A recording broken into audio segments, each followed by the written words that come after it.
you so much for bearing with us through the first kind of time we've done this. I'm looking forward to the wrapping up session, future of the music industry. We're going to have a bit of a chat that I have not prepared for, planned for, considered. I've kind of been running around a lot, so we'll see how it goes.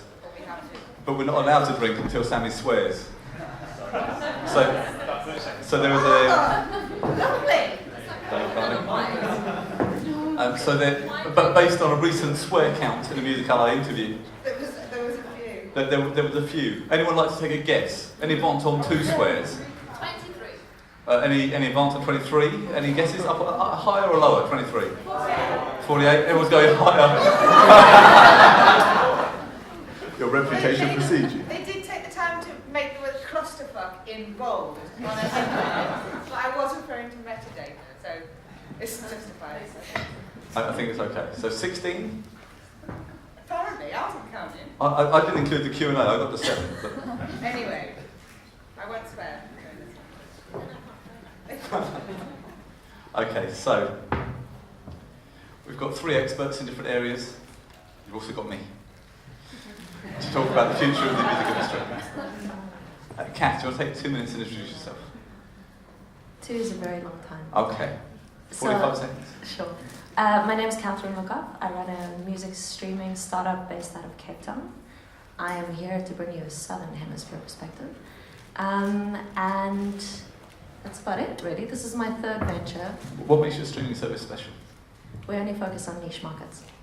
So we have built one scalable backend of which we are effectively curating and branding individual streams for markets such as the Nigerian gospel market, Afrikaans music, which is the 3rd largest spoken language in South Africa and makes up 58% of domestic music sales, but which you can hardly find on any of the international streaming platforms.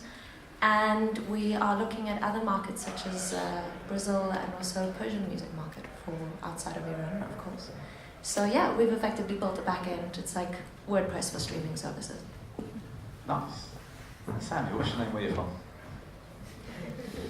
Prolific swearer and double tiny pint drinker of the music industry. Yeah, but I'm a digital strategy advisor to music industry. And music futurist, according to your Twitter. Music futurist, according to the BBC, which must make it true. Well, they read it on your Twitter. So no pressure today. And Craig? Craig Fletcher. I'm the token completely not in the music industry panellist.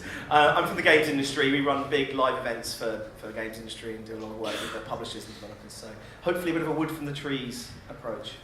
Yeah, Craig's here to give us the common sense perspective we can't see because we're all far too close to it. Like taking more than £10, €10, $10 a month from your most bestest customers. That'd be a start. Be a start. Okay, so where to begin? Sammy, digital marketing. Go on. What's the best advice you would give someone who tomorrow has to go and do a better job than they did today? Future digital marketing in a sentence, or 3, or 5, with some swears. Well, I'm not going to swear, thank you very much. Probably not.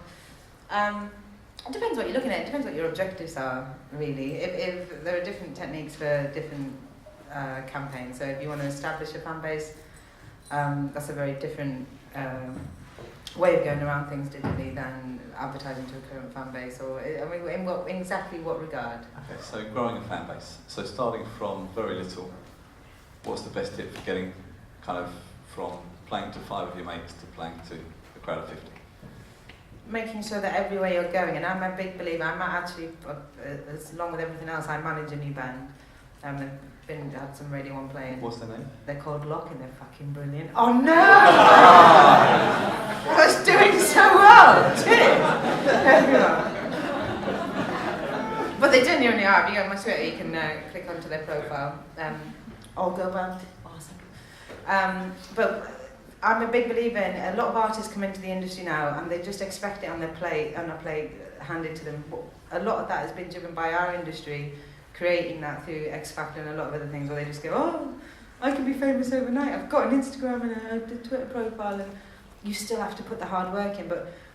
And you really, now more than ever, have to work hard, I think, and get out and do touring. But what you can do now is translate those bums on seats in shows into data, into email addresses, into phone numbers, in any way you can to incentivise that, and especially in the early days, and going on to streaming platforms, and it's for a lot of bands, and when we argue about the rate per stream, streaming only rewards longevity. So the old model that we had of having an instant hit, and we created that again as an industry. We fucked it right up to some degree. Some labels more than others. But we create us. We're really doing this. Where are the shots? So that model, the hit-based model, is not sustainable in a streaming economy.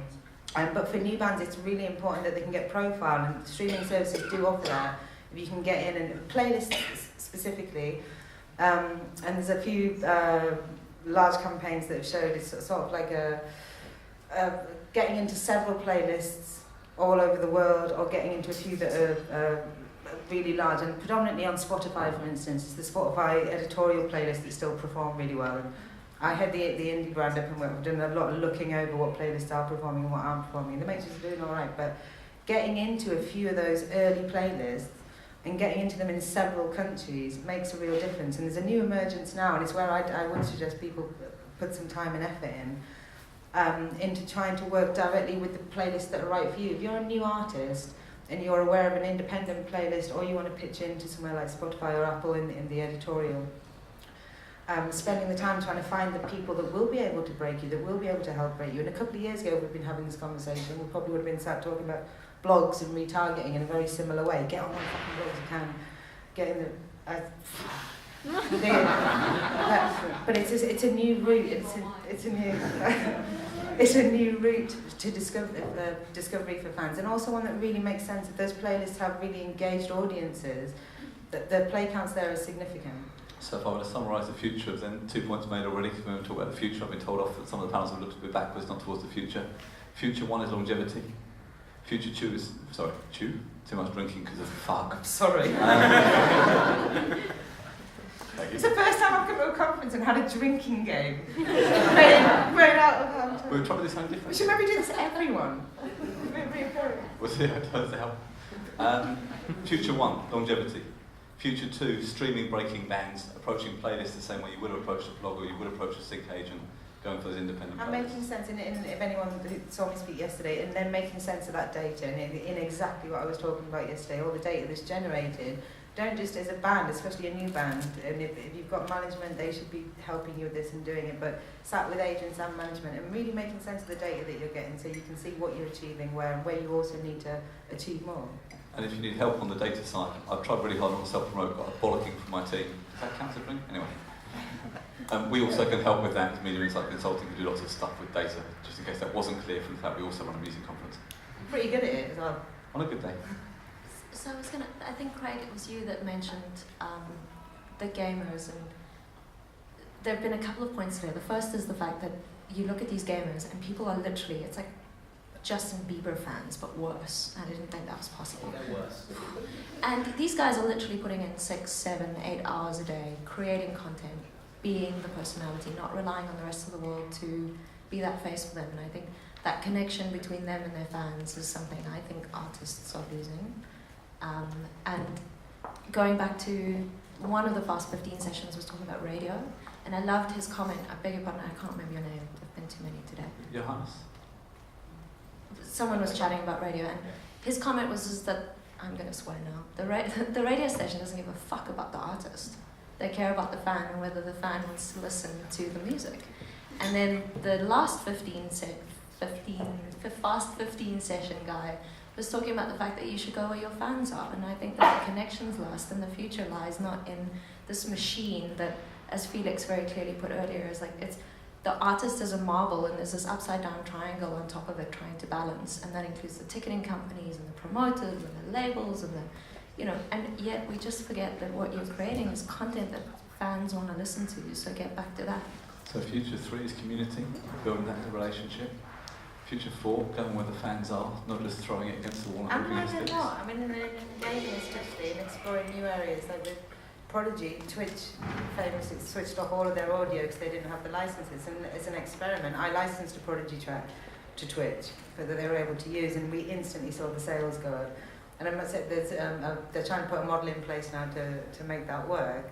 But in finding new areas and the beauty, and we talked a bit about it yesterday with virtual reality, but there are lots of new emerging areas where we're about to be able to place music and potentially monetize it. So a big thing that I would say about the future, think about the shit that we're not thinking, all the stuff we're talking about it now, think about stuff that no one else is thinking about.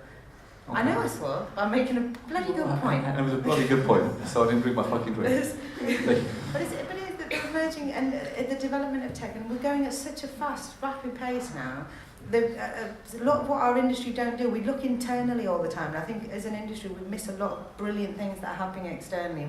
We can learn a lot from other industries and from emerging technology, so if you want to know what's coming next, you be the person that makes it come next. Like, and it's that old thing, if you can think it, you can do it. That's genuinely true, that's not bullshit, that works.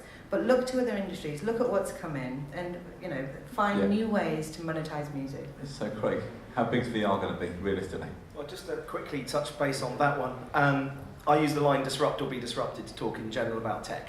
The pace of change is increasing rapidly. If you talk about, some may get the reference, the second half of the chessboard we find ourselves in, 40 years of Moore's Law. Go back 4 years, people said driverless cars were going to be impossible in the next decade. Look where we are now. When in the next 18 months there'll be more technological advancement, research and development than there was in the last 40 years combined, that's the rate of change we're dealing with. And don't assume that new tech is going to be your friend until you figure out how to work with it. I mean, the music industry was unfortunately one of the first ones to get hit by new technology with the advent of MP3, Napster, all that sort of stuff. Whereas games evolved quicker and found other ways to make that less relevant. So I think find new ways to use new technology, but always be on the frontier, because yesterday it was Snapchat, and then it's Twitch, who's next? What's the next unicorn that comes along and goes to $1 billion valuation in 3 years, then 2, then 1? It's absolutely crazy, but VR, yes. I just want to say, stop counting on unicorns. You should go with narwhals. They're the unicorns of the sea, and they actually exist. Thank you. I run a company called Unicorn Mothership, so. Okay, so VR. VR. Now I can see some great ways VR can help a lot, and having seen from trying on like the first Oculus when it was in development before it even got owned by Facebook, the advances they've made in just 3 or 4 years, even in the last year, is absolutely crazy. Think about how you could expand an audience at a festival, because these venues are always going to be space limited. How about people at home can get on VR and suddenly you can have 1 million people at your live performance? I had this chat yesterday. But it is, the applications for that are huge. Exactly, and the technology has come on so far. The key, as with all new tech, is price. It's going to come out, it's going to set you back, best part, $2,000 to get on Oculus, but that's going to come down. And to recap, you referenced Moore's Law, which is what technology doubles in power, halves in price every couple of years? Every 12 to 18 months is what the line is, but it's the thing, because we don't understand how that works. It's like, it doesn't really work. There's a great story that, which is where the chessboard comes from, where the guy who invented chess said to the king, he says, name your price, and he said, okay, I'll have 1 grain of rice on the first chessboard, 2 on the second, 4 on the third, and so on and so on. And the guy says, yes, you've been stupid, but it's more than Mount Everest by the time you get halfway along, let alone what you end up. There's more atoms than in the universe by the time you get to the 64th chess piece. So that's the reference. We don't understand how rapid exponential growth becomes crazy. Okay, future number 5, 6 or 7, I've lost count. Future point, be much more optimistic about the power of technology.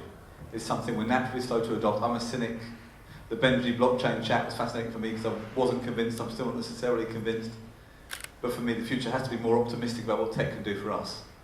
And a bit less holding back the tide or waiting for tech to fix our problems isn't going to work. Getting involved, getting in there early. Sorry, Kath, you go. Tech's just an enabler. You're all looking at tech as if it's going to solve your damn problems. It's not. It's just an enabler.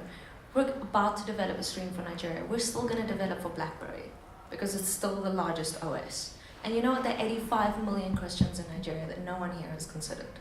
So it's like, sure, tech's going to solve your problems if you sit in the first world. Not once has Angami or Savin or any of those platforms come up in this conversation in the last 2 days, and yet they have in the tens of millions, sometimes 30 million plus active users a month, and yet all we've spoken about is the US and Europe. So, sorry, I'll get off my high horse now. That's right. You stay on that high horse, it's a very good point. But Kath, it's why we invite you. It's why we need You that got the two perspective. most opinionated women you know to sit on a panel. That's I'm why on you the use same it. sofa. through, and gave us booze. On the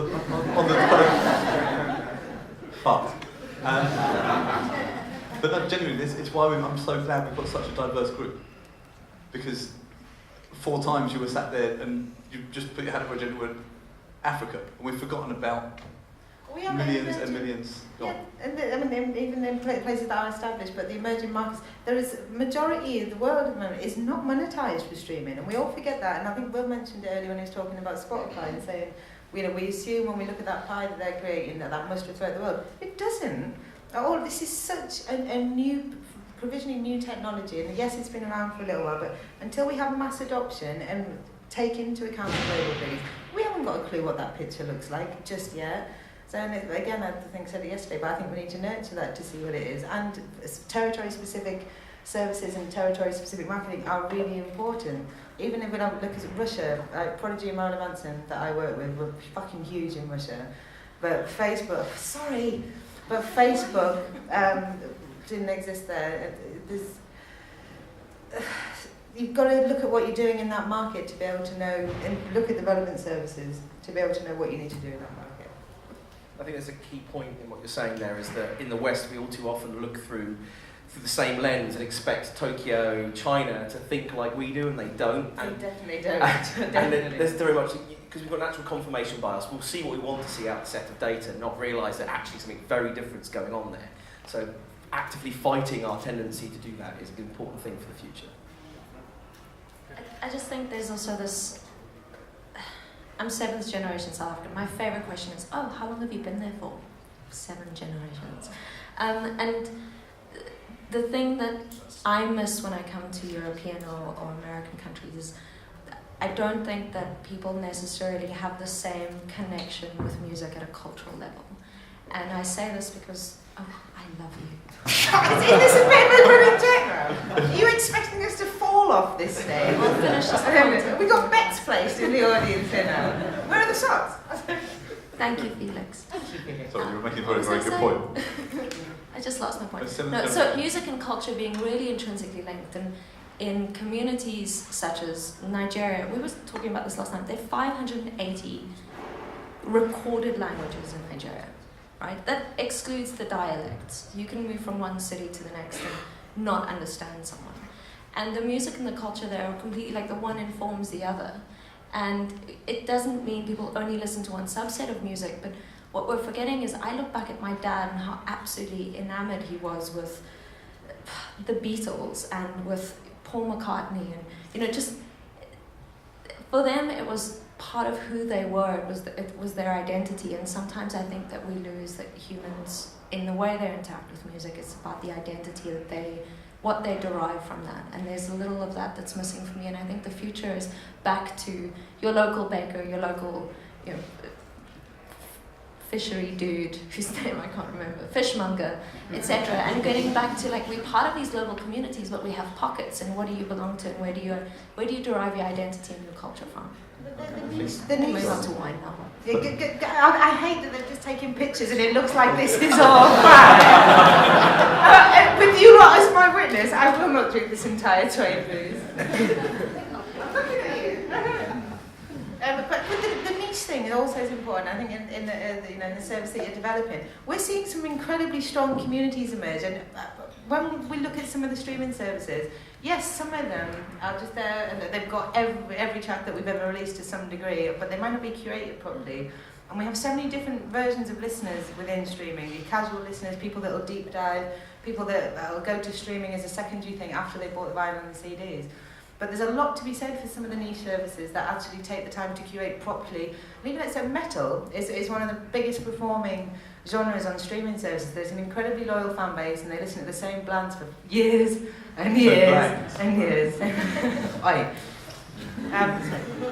But there's a lot to be said for marketing and encouraging those environments to thrive, because that's a real value add to music. If you have a great space to be able to promote a certain genre, and you don't necessarily have to rely on the larger players to do it, that's great. As long as we're all being paid, it's great. But I think there's a lot to be said for that.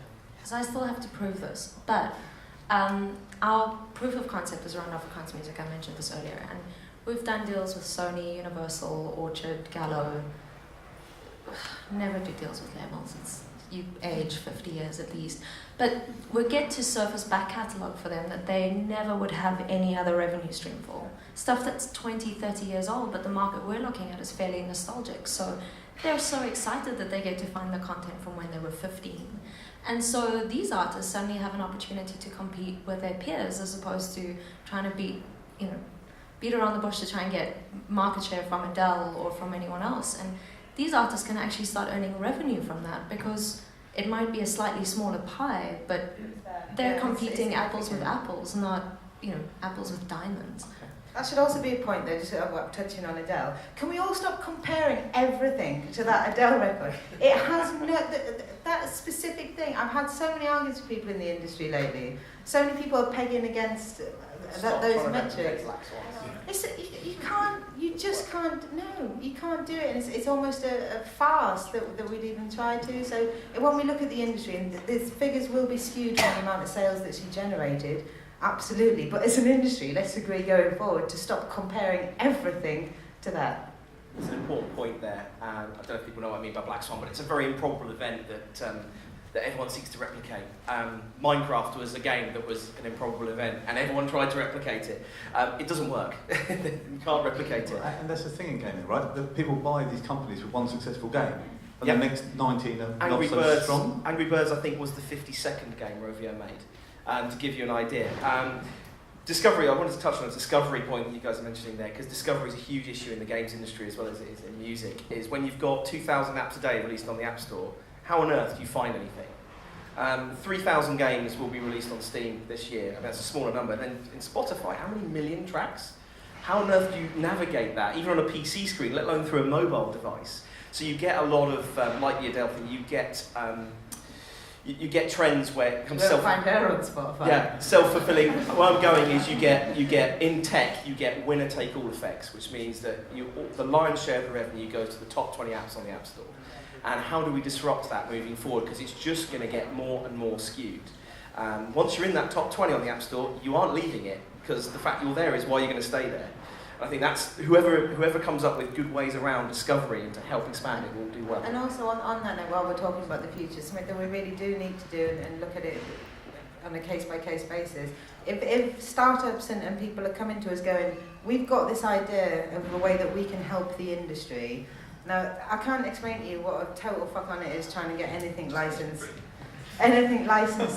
through it's a really tedious process, and I think at some point the industry has to be able to take a view. Although we let some large services that shall go nameless until quite recently be unlicensed, and bizarrely supported them as an industry. But to have, if there are services that we genuinely think can help as an industry, rather than write it up and make them go through so many ways to get in, let's give them a go. And it might not be a full licensing agreement, it might be, on a set basis, but sometimes in order to get the technology tomorrow, we need to let that thrive and not cut it off early on. Thank you! And funny enough, the example that you hypothetically cite, that I will also hypothetically refer to, was a great marketing machine. I sat in a board meeting at not a very big major label, and there was an argument about whether it was great marketing or whether it was absolutely destroying content consumption and monetization. And that tension music sits in the real challenge. But that went on for years from this hypothetical service that we seem to be talking about. But that's kind of exactly what I mean. Some of these services will provide promotional value in some way, but we have to weigh that as an industry, and I don't think we do at the moment. We just go, are we getting paid per stream? Not what value does this bring long term to the industry? And pay per stream is a frustration, Kath. My favourite worst question ever. The words that have been bandied around in this conference for the last 2 days: authenticity, transparency, technology, and blockchain. Anyone want to throw anything else in there that I've missed? Creativity. Data. Dare we forget the data? No. Never. My issue with the post stream is, some of the artists we've been dealing with, we mail them or reach out directly, and their question is, we don't know what a streaming service is, right? No one's ever explained it to them, and then they get paid a year later, and they're promoters and band managers. no one knows what it is, and they're going, but can someone still steal my music? I think that there's a room here of progressive thinkers, and we forget that there's a whole world out there that's just like still moving on from CDs and have gone back to vinyl, and now trying to figure out like how someone can pirate my content. And I don't know, the paper stream thing, it's like every time your song was played on radio, did you start thinking about what you were going to get out of that? No, you saw it as a promotional tool, and then you saw it as an opportunity. And I think what streaming services and technology offers us is exactly that data thing, the insights of being able to say, shit, I didn't know that I had fans in a small town across the road that I could now go and play in that will fill out a hall. And the difference, and the only caveat that I'd say to my statement earlier is there are some people that start making money in the music industry and just rip the piss. And especially in classing plays as a radio play rather than a stream rate. So I'd be very wary of that as soon as, stop it. As soon as services start generating some form of income, and especially if they've got ads running there and we know they're making money, they should be paying us. But in those early starting days, and I've seen a lot of apps shut down before they could even get to market because they couldn't get the licensing. That's what I'm referring to looking at. And the fundamental problem with paper stream is, as a technologist, you want, or even as a startup, as run of two young businesses, you want a fixed cost so you know where you stand, and you get a scaling. You essentially get crippled by your own success. Sorry. The user doesn't paper stream. The user pays a set fee. No, so if but, that user's listening to 800 minutes of content, you're screwed. Yeah. So to have a fixed revenue without fixed cost 800 minutes. How long is that? Our top user was born in 1946 and listened to over 800 minutes of content in the first month. I'm as blown away as you are. No, I'm thinking that years in the daily, and I'd genuinely love to see this in the streaming services, the engagement rates. I'd like to see a graph from them on how the levels of engagement, how many hours is the average fan listening to, how many are the deep catalogue dive listening to, just so we can get a rough idea, actually, on how, so we can see it on an artist by artist basis. We can see it if you're a distributor or a license holder or a label. You can get that information and see what they've been listening to. But on an industry-wide basis, I think that'd be a really interesting statistic to see on exactly what we're dealing with. Well, on what level of engagement are we getting now? I don't think I've seen a stat anywhere. There might be one exist. I think that'd Tweet be it later, get a crowd. All right, we take another challenge between us, probably you and I. Bug Spotify for some actual. Spotify love it when I bug them. You have a pretty good success rate. Sorry, Craig, you're going to go ahead. No, I was saying we had a similar thing in the games industry where everyone was talking about game sales going down. Like you see box product going down, but there were no stats on digital. All the publishers kept those stats to themselves. There was no sharing, and there was this huge iceberg principle going on that you only saw the top of it, not everything else going on. So the industry has to come together and realise, hang on, by pulling this data all together, we can actually all move forward rather than. We had to have that chat yesterday as well. We're on the same page on these things, I think. And Craig, random one for you. TV industry. Sky, average revenue per user, £540 a year in the UK. Sorry, Sky, big satellite provider in the UK. Hello. Hey, Alex. £540 a year to you for an incomplete offering that still has adverts. That you don't have all the soccer, sorry. You don't have all the content. You do have one or two adverts on occasion, beautiful music, but nonetheless, they're there. Why is it that music struggles to take £120 a year from a consumer for all the music in the world with no adverts? Don't understand. It is a difficult one, isn't it? why that is happening like that. I think because you're limiting. I mean, if you're just charging £9.99 a month, there's no upsell, there's no attach, there's nothing else you're adding on. I mean, obviously people like Music Glue are doing well at adding it, but you need to ramp that up.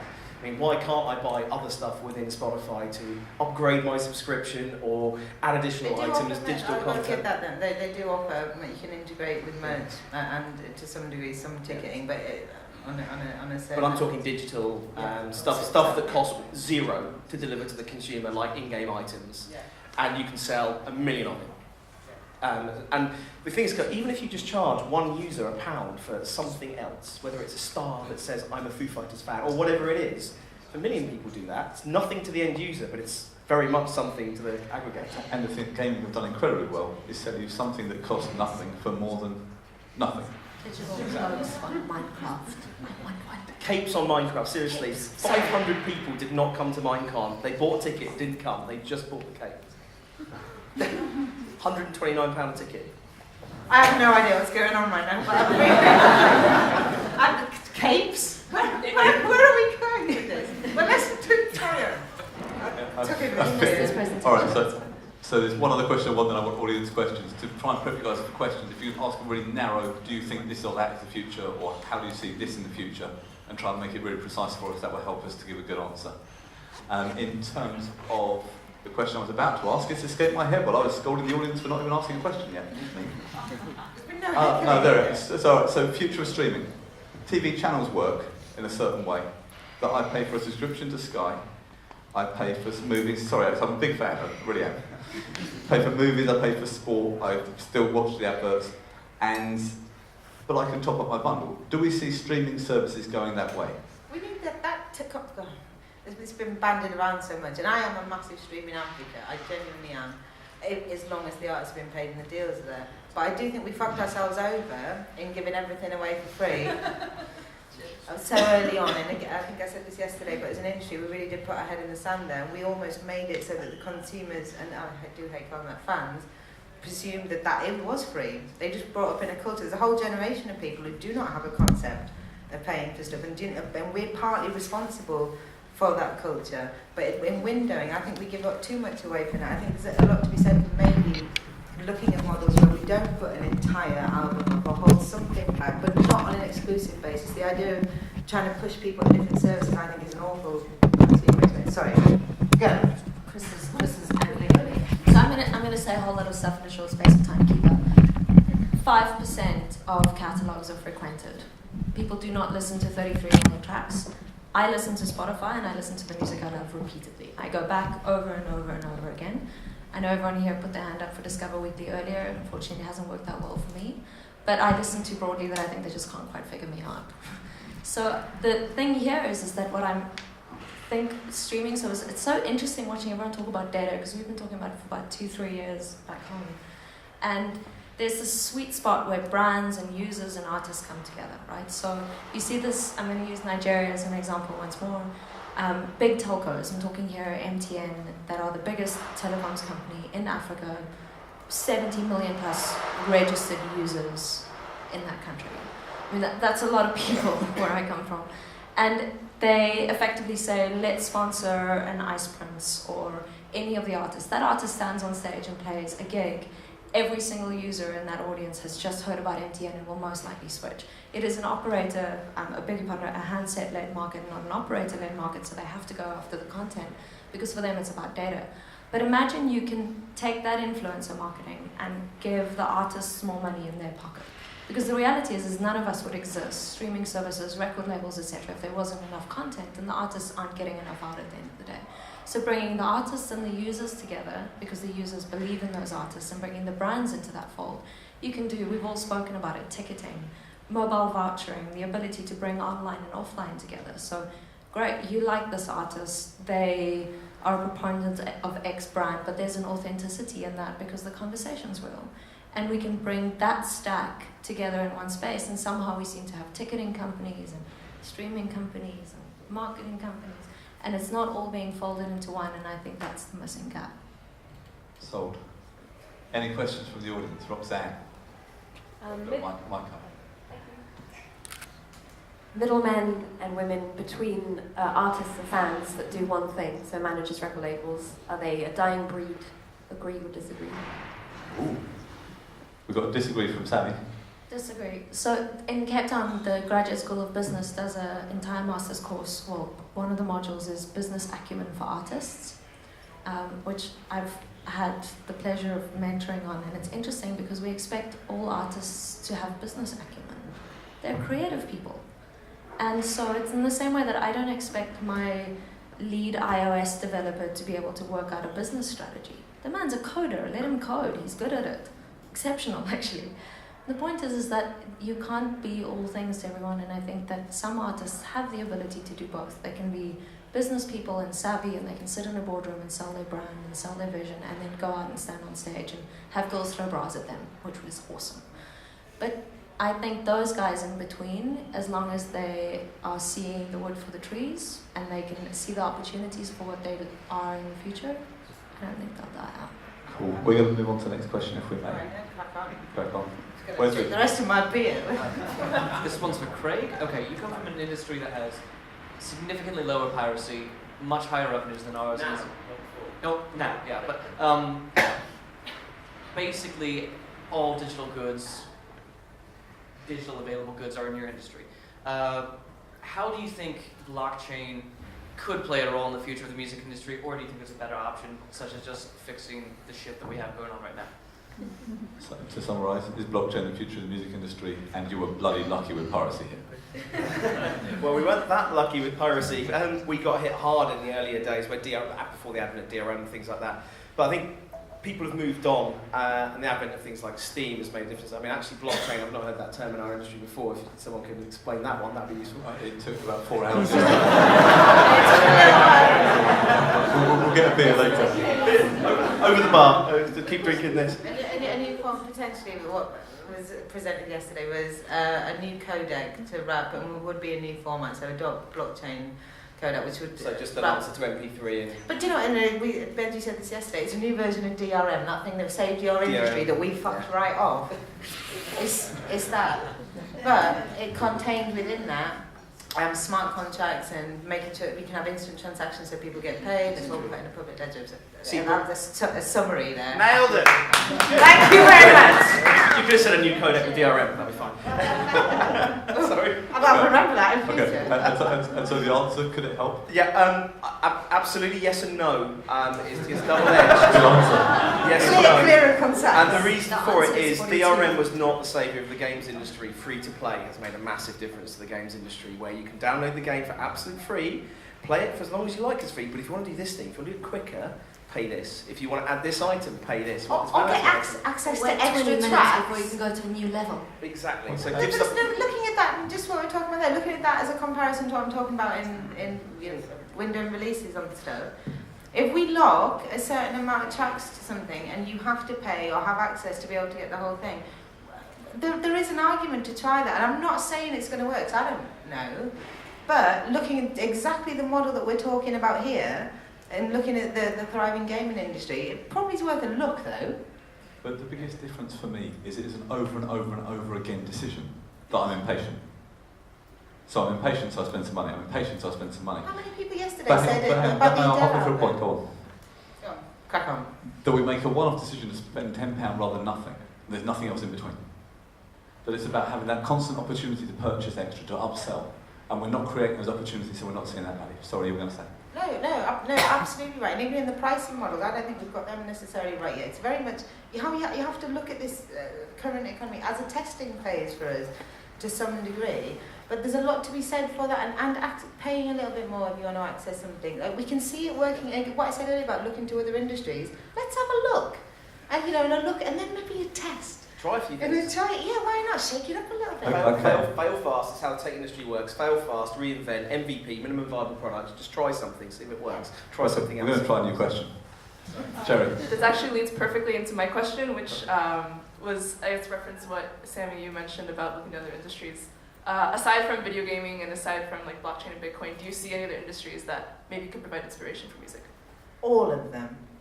And I don't say that lightly. I genuinely think that there's something we can take. Any industry that has been digitized in some way, shape or form, and especially for the music industry. So when we're talking about streaming, that's one thing. That's getting our product to market.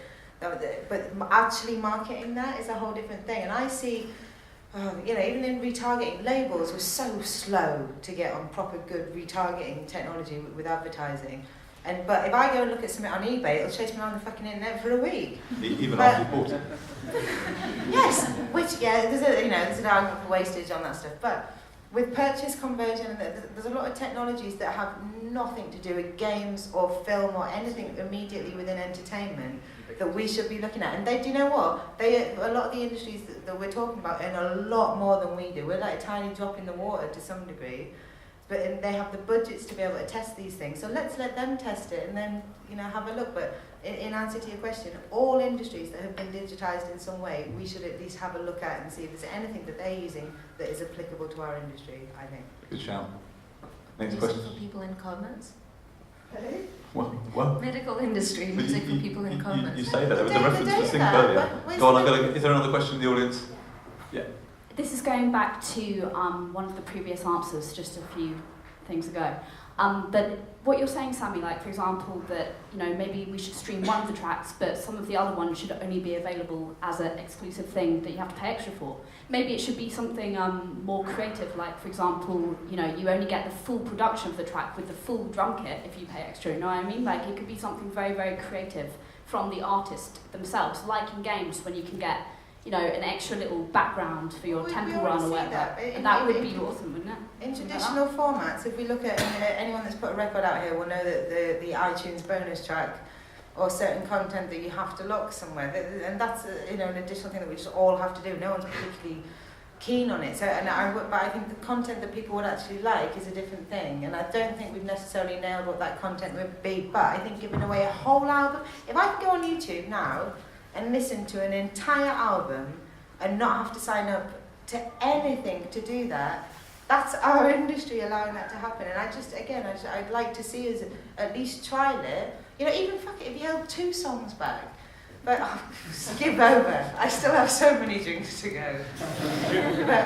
but I just think we should try it. And I think being creative in content, and even if we look at a lot of the companies that spoke here about content creation, and what we're seeing here is some of the services investing in content creation in-house to make their service different, and to be interviews with bands or whatever it might be, or certain music services that shall remain nameless spending a fucking fortune buying music videos or having exclusive albums.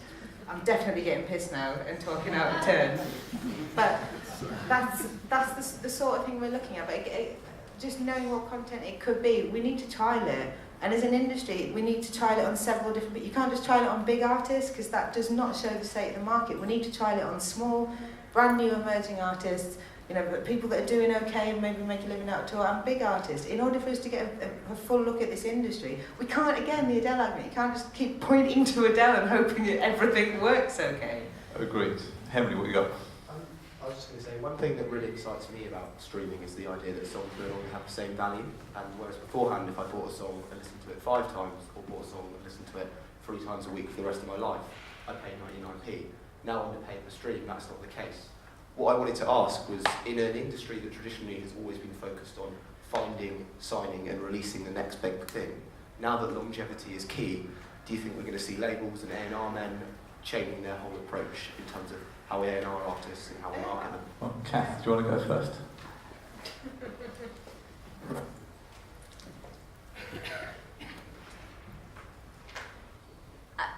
I've been dealing with labels for a year, so I'm fairly cynical. I'm not the right person to ask, actually. It's interesting, let me put it to you this way. We recently did an ad campaign. We wanted to license a track, which it turns out the rights actually sat in Germany because it was an Afrikaans artist in the 80s that just took a German track and localized it. They wanted to charge us $20,000 for that, which was almost 100% more than our MG to them for a 15-second track. Eventually the solution to that was find another artist to re-record it, and it cost us $1,000. So unfortunately, the net result is that the Afrikaans artist that we wanted to support didn't get the money from that, but we've given him a lot of marketing, and people perceive it as his track, etc. But the record label screwed us. And so I don't think they move fast enough. Sorry, I might be cutting off every single deal I have in the future. But then to that longevity point, are we signing different kinds of artists? Are we signing artists that we see not as, forgive the phrase, throwaway pop, but the guys who are going to last a long time? The artists are going to do it for themselves more than the labels are doing it in the future. That's the point I was getting to, is that eventually they are going to start looking at other ways of making money that don't necessarily involve the labels, because unless you're the Adele of today, you're not necessarily getting the same attention. Okay. Any more questions? Rowan at the back, I think. My question is about international. So for a long time, there's been a model of working a product or a piece of music or an album in a particular territory and then kind of picking it up and kind of plonking it somewhere else. With a lot of the kind of globalization that we now have, particularly with the avenues to market, do you think that's still important? How important is it to start somewhere and then go somewhere? Or are you born global and do you have to start everywhere at once? And how would you achieve that? That I think on the whole is impossible to some degree, right from the on. But what we are seeing now, especially music, is things like Shazam or the streaming networks or whatever it might be, that we can see something explode in one country overnight. And that Shazam have a few massive test cases of this where no one had heard of an artist, and they could see it, maybe let's say starting in France, that it suddenly starts registering there. But that can give, and it goes almost back into the A&R discussion, because people do look at that. Shazam send specific charts to A&R and to radio stations so that they can track what's been tagged and what's been successfully listened to. But we can almost start predicting trends, and within that, and I can't remember which artist it was, but there's a few that have started in one country, and they've been able to map how that's spread and people react to that and be able to promote it in an area. So it quite quickly became global. But we couldn't do that before on a sales basis. And what the digital world's done as well is an artist can, in theory, be in a few territories. I've had artists that refuse to do promo, which, by the way, is really annoying. But you can, in this day and age, you can get them on Skype, or we don't have to send them out on a massive touring schedule now. So you can react to that interest a lot quicker than you could before. But there's a lot of technologies exist now. I don't think you can, unless you got put out overnight and, I don't know, something could blow up, but I don't see any global artists really that would launch overnight, really. To summarise, it sounds like the opportunity is global, but the ability to act on it takes time, it's local. You need people in the areas. Back to someone else's question about managers and labels. I think often artists are quite quick to dismiss that, and I've just left a label, but there's a facility there, whether it's a label services deal, the contracts that have been done are changing, but those facilities, those marketing facilities, that support, there are conversations that artists should never have. I truly believe that as a manager. I wouldn't want to put them in a room with some of the lawyers or some of the people I have to talk to. That should be a manager's or a lawyer's conversation. So an artist will always need an infrastructure around them, and it's someone that can act on a global level to help them thrive in different markets. Fantastic.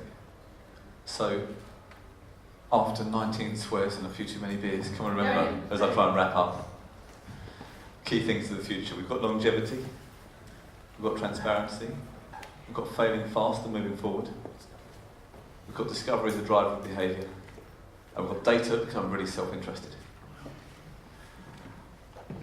And I think we've got a need to look after the consumer in a way we haven't before. So to give them an opportunity to pay it, give them more frequent opportunities to pay, in the same way that Boom Beach catches me out every time. Do you want to wait 19 hours for this? Oh, fuck no. It's a quid. Over and over and over, and over and over and over again. Right, I think we'll close the panel there, which leaves me, I think, probably 4 or 5 minutes to wrap up. I mean, it's left me drunk. Pal, do you mind sitting with me for 30 seconds while I do the wrap up? Does that work? But by all means, grab my beer, feel free. My beer, go on, darling. You're the guest. Okay. Where was this booze all week? I reckon we would have had some really interesting comments. Okay, Steve, did you have a last question? Because that's dangerous, because you ask dangerous questions. You do. Go, we'll hear the question and we'll take a vote on whether we accept it. Say fuck and we'll drink to it. Just sort of touched on it there with data. Do we also need to be careful? Because we've seen a lot of things where we segment music fans into 20 buckets, but we're also talking that music needs to become more diverse. Is there the risk that we put people into a bucket? And my favourite one is the Swedish House Mafia mums. Yes. And we actually make music more homogenised and more generic, and everything becomes Bieber and Adele, and we're all screwed. So, as former Global Insight Director at EMI, Universal and economist at PRS, may I answer? I don't answer any questions yet, I've been moderating. Answer it, Kerry. Just checking. So, the risk is that data always tells you, if an algorithm was to do A&R, it would give you only things that were 90, 95, 100% certain to be hits. It would never take a risk on something amazing. So data only led A&R, absolutely agree. It would be far too much. That said, once a product is created, once you've got, and sorry, it was Susie, I think, earlier quoted Henry Ford. So if someone says, you ask the consumer, what do they want? let's say faster horses. The consumer doesn't always know what's best for them. It takes someone with a skill set, with some ears, and possibly absolutely no data at all, or worse, data that says don't do it, that they throw out the window quite rightly, to get to a point where artists deserve to be in the middle of this world, not data scientists. For those who read the programme to see what the summary of the session was, I joked that economists are being touted as the rock stars of the future. What the fuck? As an economist. And use. No, but that's a genuine concern, even when we're talking about A&R, and I talk about data a lot, but I got into this through music, and I have a genuinely belief that some people still have to go out on a limb. Lazy A&R is the fucking worst. If all you're going to rely on is a few charts that we fed in, really, really lazy. There still has to be at the heart of this industry some people that want to make a call on people, that have a gut instinct that they've met the band and they want to invest in that band because they believe them. Because data cannot tell us everything. It can tell us a lot of things, but I still hope at the heart of this industry we have artists that we want to work with, and we have people around them that want to nurture them and want to work with them. Let's not, and again, I am a massive data advocate, but let's not make it all binary, you know. Let's take it, it's about art fundamentally and creativity, and that should still remain in some form right at the heart of this industry. The bit I like best, if I describe an artist you've never heard of to you and I say I love the tone of her voice, do you understand what I mean? Have I even used the right word? Have you understood the right word? We can't even communicate what we mean about music. At which point data has to be limited in its application when it comes to music itself. When it comes to marketing it in the right place, understanding the audience once they're there, seeing who it connects with, how deeply they connect, segmenting an audience from there. Very, very valuable. To tell you about music itself, I forget who said it. Someone said that talking about music is like dancing about architecture, which might be a fitting place to close. Absolutely. So I think I've got to wrap up. Michael took my slides, which I think I saw once 20 minutes ago, an hour ago. We have Meet the Speaker drinks on Foyer Deck 1. We are drinking at the place in red. And we apologise for the fact we've been drinking and you haven't had the option to, sorry. Next year we'll do better. But no, so we're in the middle of town for a social. For those with smartphones, I recommend Googling the address, because however I try and pronounce that, it's not going to help anyone. Next slide, please. Right, we're going to pause at once. So still here tomorrow, we felt we couldn't come to Holland without doing a pancake breakfast. So there's a pancake breakfast tomorrow. The pancake breakfast is conveniently at the Pancake Bakery. So if you wake up really hungover and just think, I really want pancakes, there's a good chance you still find us. And I guess that before we change slides, the last thing to say, this conference wasn't even an idea 6 months ago. That there is some serious credit due to the gentleman pressing the slides to appropriately finish the conference. Michael has been...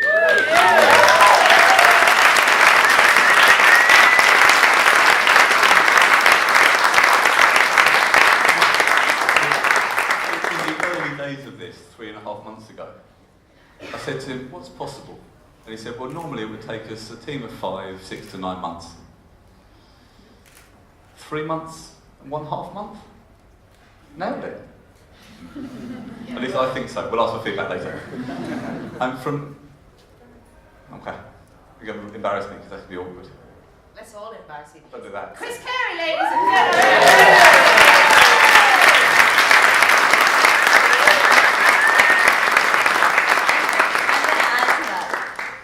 Spoken to anyone in the past 2 days that doesn't think Chris is the most amazing human on earth. And you're not only smart, but you have this incredible team of people who are willing to support you and who've put together a conference with people who have no egos. And so I think the biggest thing I've taken out of this is the ability to go up to anybody and have a conversation where it's not about, oh, I've been in the industry for the last 30 years and I totally know how to do this. And it's amazing. So kudos to you for not only running Media Insights Consulting, but also putting together something that I think I certainly have benefited from, and I hope everyone agrees. And you're amazing.